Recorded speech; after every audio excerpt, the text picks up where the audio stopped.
Are you ready?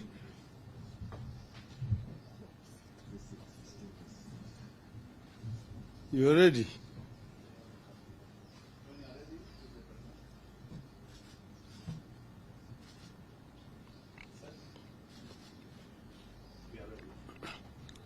Okay, now, gentlemen of the media, this is Azimio's statement on Finance Bill 2023-2024. The Finance Bill prepared by the Kenya Kwanza regime, spelling out how they want to raise money in the 2023-2024 financial year, is a piece of punishment that Kenyans should be deeply concerned about. We are shocked that anybody living in Kenya and who understands and appreciates what Kenyans are going through can come up with the taxation proposals the bill is making.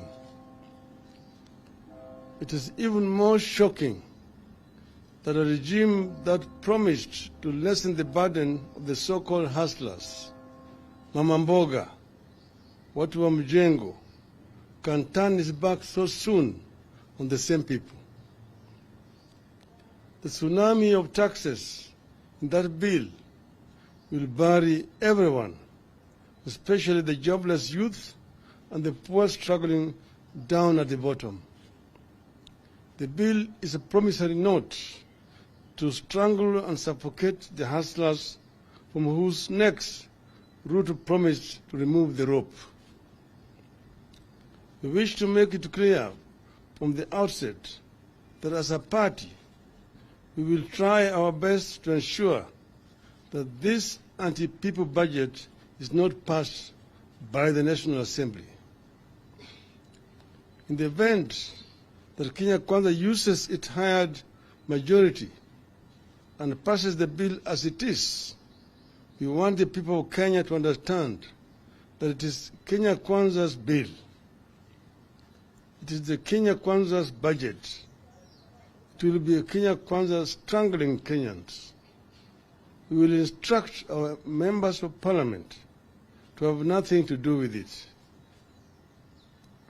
The mischief is hidden everywhere across the bill, but we will highlight a few. 1, turnover tax.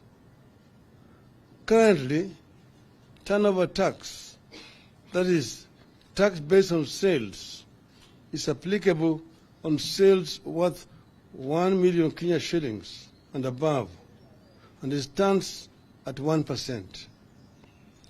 Now, Kenya Kwanza wants this tax applied on sales from as low as 500,000 Kenya shillings. The tax is being raised from 1% to 3%. The taxation will be pegged on gross sales, whether the seller makes profit or not. The biggest casualties here will be small, medium, and medium-sized businesses. Those businesses are the heart of the hustler nation. They are struggling. The same businesses are already being taxed by counties. Our stand is that this tax should remain at 1% and should be applicable on sales of 1 million shillings and above. 2, income tax adjustment. About 4 things currently stand out in a payslip of a typical employee in Kenya, whether in the public or private sector. There has been no pay increase in the last 5 or more years. At least a quarter, sometimes up to half of the salary, is consumed by taxes. Much of the salary is consumed by all sorts of loans. Much of the salary goes into the funding dead institutions like NSSF and NHIF which in the end do not serve the needs of the employee. Now, unilaterally, Kenya Kwanza wants to raise the taxes from the current 30% to 35% on those earning 500,000 shillings and above. Direct taxation as a means of raising money usually has unintended consequences. The shock will be felt down the chain. Typically, a single payslip supports entire villages and communities in Kenya. As Kenya Kwanza reduces availability of local disposable income, it is inadvertently reducing local demand for goods and services. It leads to more unemployment and more desperation. We will be instructing our members of parliament to post this bill's proposals.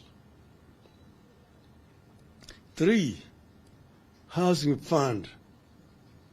Unilaterally, Kenya Kwanza wants to deduct 3% of basic salaries to finance affordable housing scheme. How the regime arrived at 3% and not 1 or 2, nobody knows. In an economy where employees are already faced with reduced income due to high cost of goods, we find the introduction of this new tax irrational. It further reduces the amount of disposable income available to the economy. We find it curious that while not everyone is qualified for the proposed affordable housing regime, everyone is expected to pay.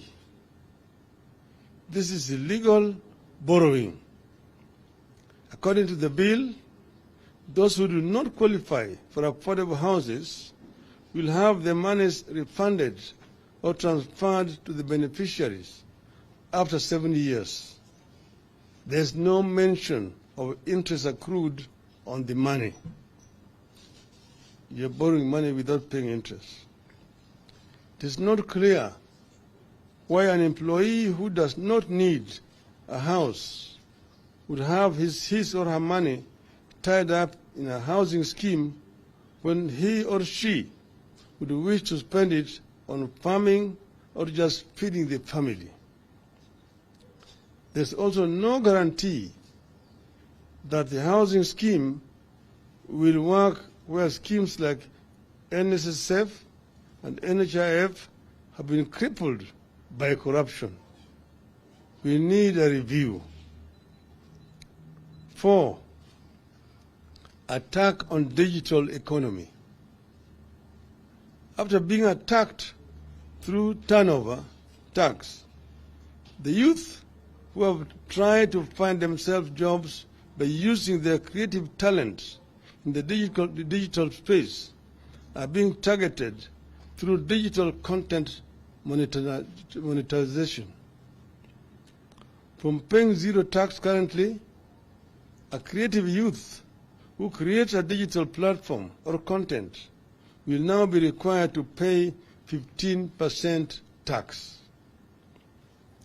As a country, we will be killing innovation and leaving our youth with too few options, if any. We will not support this proposal. 5, tax appeals tribunal. A proposal is being made that in the event of a business or an individual who has a dispute with the Kenya Revenue Authority over tax owed, that individual or company will be required to deposit 20% of the disputed amount with the KRA before the matter can be heard by the Tax Appeals Tribunal. This is another aspect of illegal borrowing by the regime. It is open to abuse by rogue KRA officers. It will affect cash flow of companies. We oppose it. 6, taxation of reimbursements, that is per diem.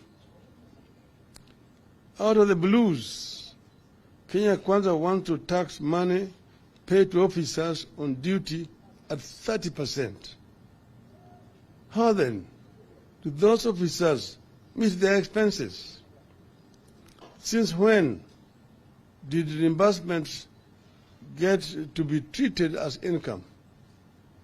We find this requirement extremely punitive. We oppose it. We've known that this per diem was being paid by people to be spent to defray expenses wherever they are traveling. And those costs, the cost of living in those countries already been worked out by the government. If you are taxing it, you are therefore subjecting these officers to suffering wherever they travel. 7, taxing trade associations. After taxing traders, Kenya Kwanza want to follow them and tax their associations. Associations whose duty is to fight for the welfare of members will now be deemed to be carrying out business and be taxed on gross receipts, which will be deemed as income. This is double jeopardy that will affect the welfare of businesses in the country. We oppose it. 8, enhanced VAT payments. Buried in this bill are proposals to remove from zero rating to tax-exempt pharmaceutical products, agricultural pest products, and even fertilizers. Maize flour, cassava flour, and a number of other types of flours are being moved from zero rating. Transportation of sugarcane to factories will now attract VAT. The VAT measures proposed by the bill effectively raise the cost of medicines, healthcare, and food, including that of locally produced sugar. It goes against Kenya Kwanza's often stated pledge to subsidize production. We object. 9, enhanced excise duty on imported cement. Kenya Kwanza wants to raise duty on imported cement. It will be a signal for local producers to raise their prices. This will impact the local construction industry, which is currently the main driver for job creation in Kenya. 10, tax on beauty products. Kenya Kwanza wants to treat beauty as a luxury. Beauty products such as wigs, false beards, eyelashes, human hair, artificial nails, among others, will see their taxes rise from shillings 0.6 to shillings 25 per stamp, 2.5 per stamp. This is a 316% hike. Like digital economy, the beauty industry has become a major employer, particularly of our youth and women who have been unable to find work elsewhere. It is a home to hustlers. Now Kenya Kwanza is going after their earnings. We disagree. Ladies and gentlemen, Kenyans cannot be taxed to the bone just because of Kenya Kwanza's internal weaknesses. Rather than increase taxes, the regime must undertake the following. 1, an immediate stoppage of non-essential government expenditures, including the appointment of chief administrative officers. 2, reduction in size of government, excess cabinet secretaries, principal secretaries, directorates, advisors, aides, departments, and casts are gobbling up finances for the no good value for money. 3, abolish money being spent on political operations that are disguised as relief food distribution or fundraisers.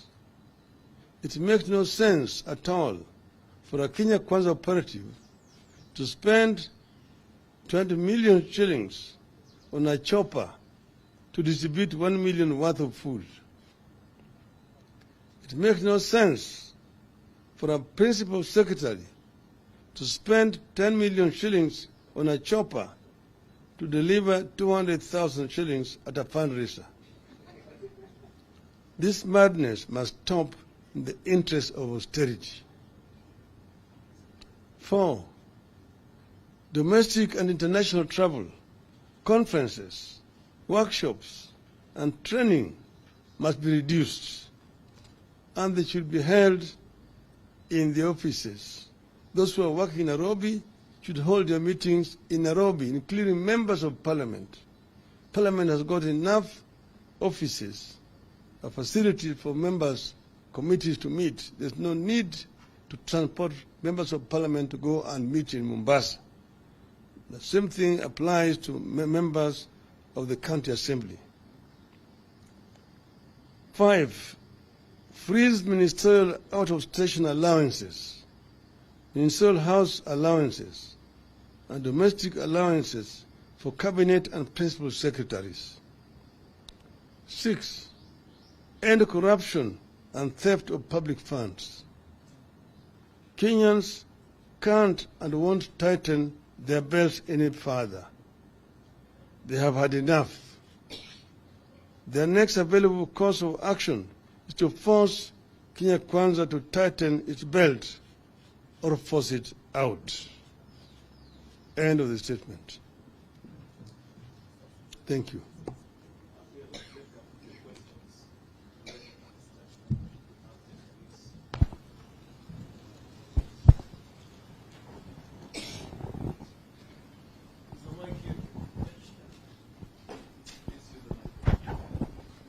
All right, my name is Emmanuel Tov from Kate.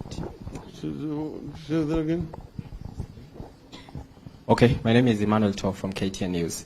Number one, Kenya Kwanza commands a sizable majority in both houses. How are you going to oppose this bill when it comes to the House? Number two, you suspended demonstrations to give way for negotiations and talks, and also giving a chance for an honest discussion.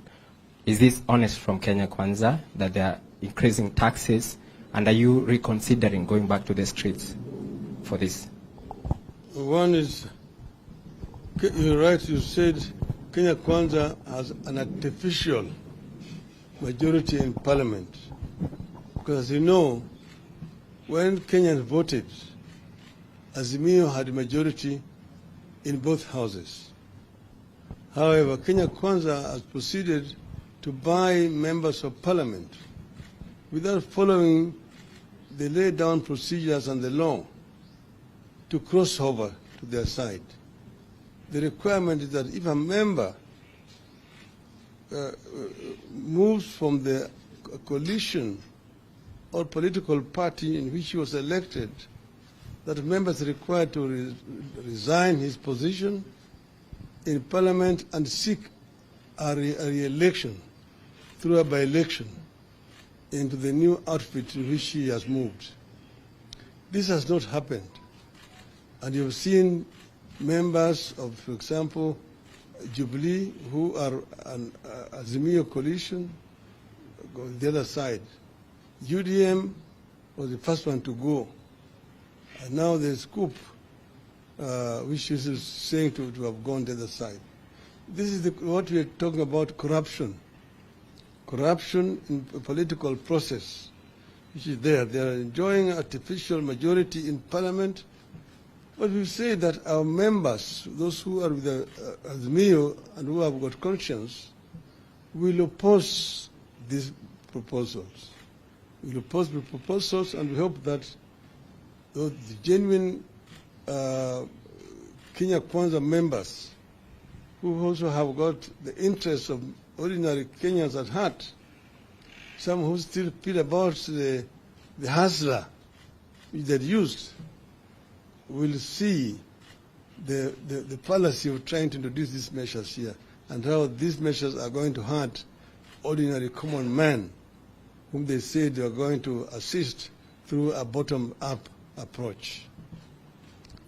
With regard to the talks, first, we acted in good faith to call off the demonstrations last Thursday because Kenya Kwanza had approached us and said that they were ready now for talks and that we are going to remove Mr. Kenan, whom they had put in as among one of their delegates. But we knew that the real reason why they're doing it is because they are expecting the visitors were coming into town. And they did not want demonstrations at that time. But we did act in good faith ourselves because they said they were serious. Now we are seeing signs of reluctance. We're seeing signs of reluctance. Now all members of the other side are not available. They don't have a quorum to begin the discussions and so on. We have given them today and tomorrow. We have said that the talks must start in earnest on Wednesday. And if their delegation is not ready by Wednesday, we will treat that gentleman's agreement as cancelled. And we will then now explore other options available to us as Azimio. Do you have any question?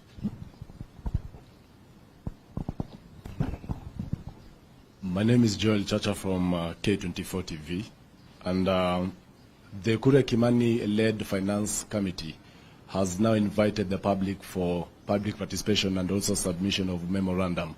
That is the deadline is actually on 20th of May by 5 p.m. Are we likely to see also Azimio maybe submitting a memorandum on the same and as well urging its supporters to turn out and also participate in this particular process?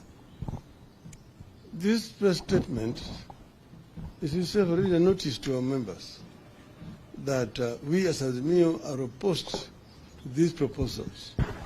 And we are therefore urging all our people, members of the public, to participate and express their views, their opposition to these measures. We are waiting because, there's a workers' organization in this country which will be leading in this process. But we see the workers' movement is completely silent. We saw them on Labor Day talking and not even demanding an increase in salaries for the workers. It seems that the workers' movement has gone to bed with this regime. But we just want Kenyan workers to unite. We will continue to defend the right of Kenyan workers in the absence of an effective trade union movement that represents them. Thank you very much. Shortly, we shall be circulating copies of the statement to you. Thank you for coming.